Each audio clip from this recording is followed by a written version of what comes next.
мэдээллийн зорилго маань зэрэгт функцийг таних, түүний графикийг байгуулж тодорхойлогдох мужи болон дүрийг олзорно.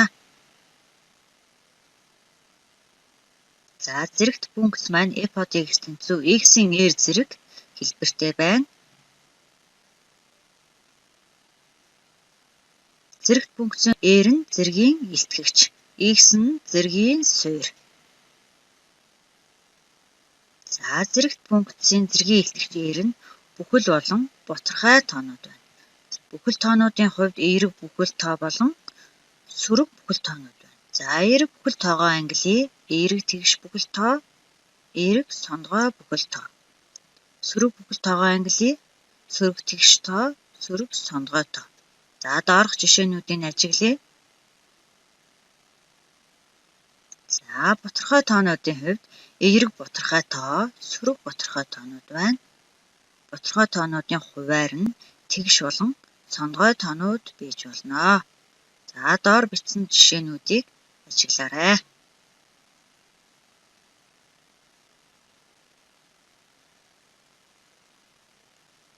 Ингээд зэрэгт функцийн графикуудыг байгуулъя.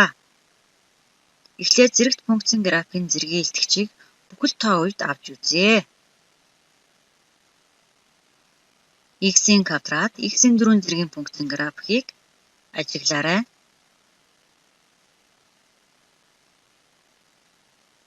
Одоо бүгдөө зэргийн илтгэгч нь эерэг тэгш бүхэл тоонууд үед функцийн графикуудыг нэг координатын хавтгай дээр байгуулъя.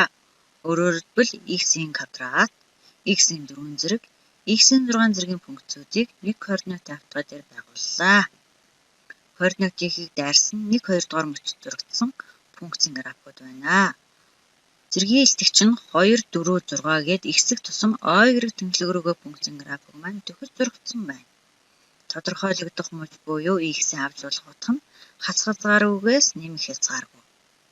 4 буюу y-гээ авах утга нь тгээс нэмэх хязгааргүйд зурагдсан байна.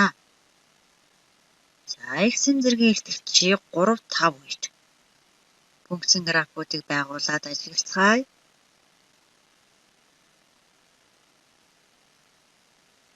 За эдгээр функцийн графикуудаа нэг координатын хавтгай дээр байгуулад ажиглавал өөрөөр хэлбэл r нь эерэг сондгой бүхэл тоонуудын функцийн графикийг байгууллаа. Координатын ихийг дайрсан 1, 3 дугаар мөчид зурагдсан функцийн графикууд байна. Зэргийн илтгэгч нь 1, 3, 5 гээд ихсэх тусам y тэнхлэг рүүгээ функцийн график маань төхөж зурагдсан байна. Тодорхойлогдох муж нь хасгалзгааргүйгээс нэмэх хязгааргүй, 4 нь адил хасгалзгааргүйгээс нэмэх хязгааргүй. Өөрөөр хэлбэл бүх тоон шулуун дээр зурагдана гэсэн. За x-ийн зэргийн илтгэгч нь хасах 2, хасах 4 үед дараах функцийн графикуудыг ажиглаарай.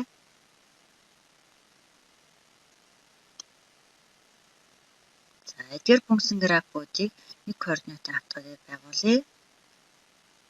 X-ийн хасах 2 зэрэг, x-ийн хасах 4 зэрэг, x-ийн хасах 6 зэргийн функцийн графикуудыг нэг координатын хавтгай дээр байгуулахад координатын ихийг дайраагүй 1 болон 2 дугаар мөчид зурагдсан функцийн графикууд байна. Тодорхойлогдох муж нь хасгалзгааргүйгээс тгээс нэмэх хязгааргүй. Өөрөөр хэлбэл тгээс бусад бүх тоо гэсэн. 4 нь тгээс нэмэх хязгааргүй. Тэг шийдэнд орохгүй байна. Өөрөөр хэлбэл координатын ихийг эдгээр функцийн графикууд дайраагүй учраас тэг шийдэнд орохгүй гэсэн үг. За зэргийн илтгэгчийг хасах 1, хасах 3 үед дараах функцийн графикуудыг ажиглаарай.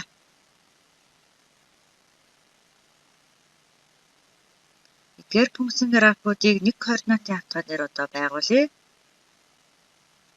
X-ийн хасах 1 зэрэг, x-ийн хасах 3 зэрэг, x-ийн хасах 5 зэрэг. Өөрөөр хэлбэл зэргийн илтгэгч нь сөрөг сондгой бүхэл тоонууд үед эдгээр функцийн графикууд маань координатын ихийг дайраагүй 1 болон 3 дугаар мөчид зурагдсан графикууд байна. Тодорхойлогдох мужийн хувьд тгээс ялгаатай бүх тоо 4 буюу y-гээ авч болох утга нь мөн адил тгээс ялгаатай бүх тоо. Өөрөөр хэлбэл хасгалзгааргүйгээс тгээс нэмэх хязгааргууд зурагдсан байна. Одоо x-ийн зэргийн илтгэгчийг бутархай тохиолдолд функцийн графикуудыг байгуулъя. X-ийн 2-1 буюу квадрат язгуур дор X. X-ийн 4-1 буюу 4 язгуур дор X пунктцүүдийн графикуудыг ажиглацгаая. Эдгээр функцийн графикийг нэг координатын хавтгай дээр байгуулад харах юм бол координатын эхийг дайрсан 1-р мөчид зурагдсан функцийн графикууд байна. Тодорхойлогдох мужийн хувьд тгээс нэмэх хязгааргүй 4 буюу y-ийн хувьд тгээс нэмэх хязгааргүй тэг шийдэндээ орно. За x-ийн зэргийн илтгэгч 3-1 буюу куб язгуур дор x. X-ийн зэргийн илтгэгч 5-1 буюу x-ийн 5-1 гээд 5 язгуур дор x. Эдгээр функцүүдийн графикийг ажиглацгаая.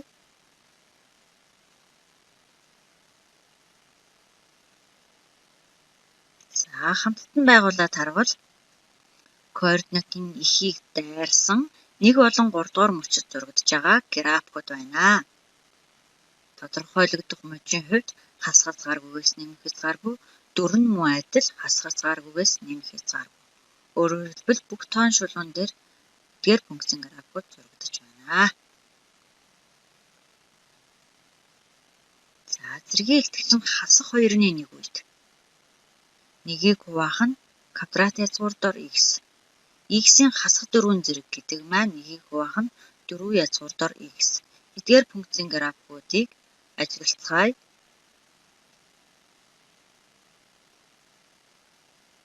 За хамттан нэг координатын хавтгай дээр байгуулвал координатын эхийг дайраагүй 1-р мөчөд оршиж байгаа функцийн графикууд байна.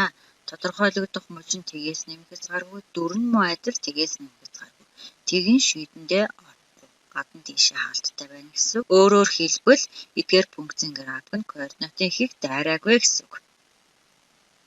За x-ийн зэргийн илтгэгч нь хасах 3-1 хасах 5-1 үед функцийн графикуудыг байгуулъя. Өөрөөр хэлбэл x-ийн хасах 3-1 зэрэг гэдэг маань нэгийг хуваах нь куб язгуур дор x. X-ийн хасах 5-1 зэрэг гэдэг маань нэгийг хуваах нь 5 язгуур дор x. Эдгээр функцийн графикуудыг байгуулад ажиглаарай.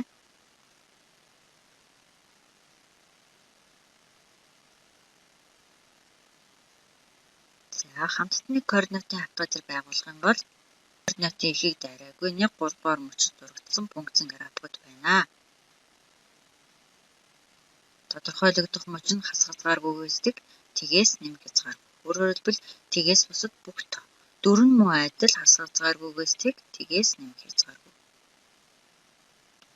За ингээд зэрэгт функцийн графикуудыг байгуулж үзлээ. Одоо зэрэгт функцийн графикуудыг харьцуулъя. X-ийн 2 зэргийн функцийн графикийг X-ийн хас 2 зэргийн функцийн графиктай хамттан байгуулад харъя. За энд ижил болон ялгаатай зүйлсийг ярилцъя. 1 болон 2 дугаар мөчид эдгээр функцийн графикууд зурагдсан байна. Харин x-ийн 2 зэргийн функцийн график маань координатын эхийг дайрсан. X-ийн хас 2 зэргийн функц маань координатын эхийг дайраагүй байна. За тэгвэл одоо x-ийн 2-1 зэргийн функцийн графикийг x-ийн хас 2-1 зэргийн функцийн графиктай байгуулад харъя. Хоёр функцийн график маань 1-р мөчид зурагдсан байна. X-ийн 2-1 зэргийн функцийн график маань координатын эхийг дайрсан. X-ийн хас 2-1 зэргийн функцийн график маань координатын эхийг дайраагүй байна. За одоо бүгдөө x-ийн 3 зэргийн функцийн графикийг x-ийн хас 3 зэргийн функцийн графиктай хамтан байгуулад ажиглаж болно. Эндээс ижил болон ялгаатай зүйлсүүдийг хэлж болно. За ингээд гэрийнхаа даалгаврыг тэмдэглээд аваарай.